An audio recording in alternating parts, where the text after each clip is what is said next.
السلام عليكم ورحمة الله تعالى وبركاته. اللهم صل وسلم وبارك على سيدنا محمد عليه أفضل الصلاة والسلام. اليوم جيت ندير معكم بوراك بالبطاطا. عندي هنايا زوج حبات كبار تاع البطاطا كبار.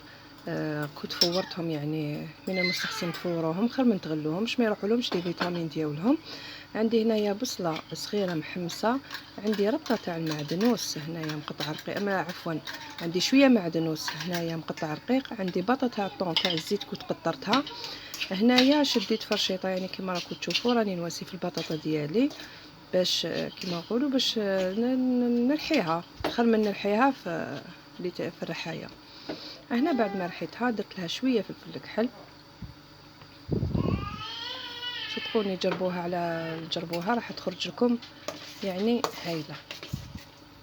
خلطوها مليح هنايا، يعني ما فيها والو، على السريع توجد، وماشي دائما نديرو غير اللحم ولا فيونداشي بزاف تاني مع الغلا تاع المعيشه، يعني الواحد يسيي يدير يقتصد.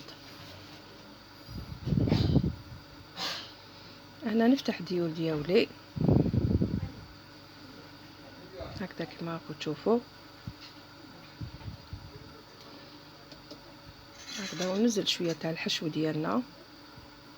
طبعا انا ما درتش الملح، علاش؟ لانه الفرماج فيه الملح، ودرت شويه كي كنت نغلي في البطاطا.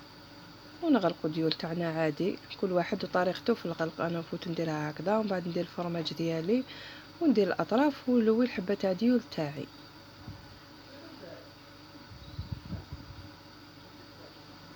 هكذا، يعني كامل نسيو نديروه. يعني من المستحسن نديرو ديول تاع اللي نعجنو في الدار، يعني تاع الشيري راهم يجوا شويه، يعني انا ما نمشي كيما نقولوا الماركه اللي راني نشريها ماهيش تصلح لي مليح، يعجبوني هادو تاع الدار. هكذا نزيدو الحبه الثانيه، ودايما نذكركم ما تنسونيش بتعليقاتكم الطيبه، واللي ما اشتركش القناه يشترك، هذا كامل دعم وحافز ليا، يعني فضلا فضلا فضلا وليس امرا.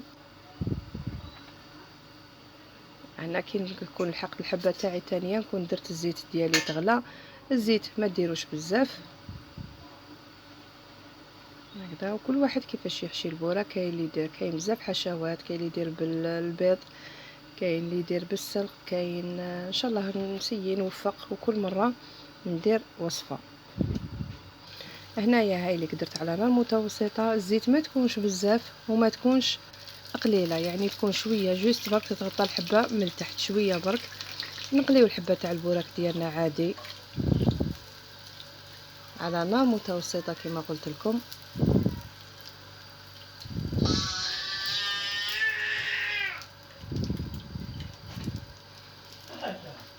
هذه هي، يعني هذه وصفه بامتياز، وراح تجيكم الداخل هايله، تجيكم رطبه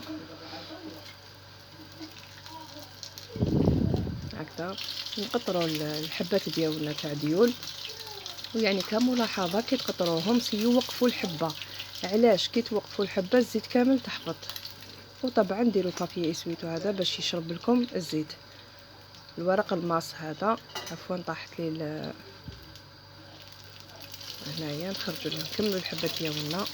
انا هكذا دائما، يعني دائما نوقفوا شويه، ومن بعد نسي نحط فوق البابي باش ينشف لي. وصلنا يعني الى نهايه الفيديو. دمتم في رعايه الله، والسلام عليكم ورحمه الله تعالى وبركاته. سلام.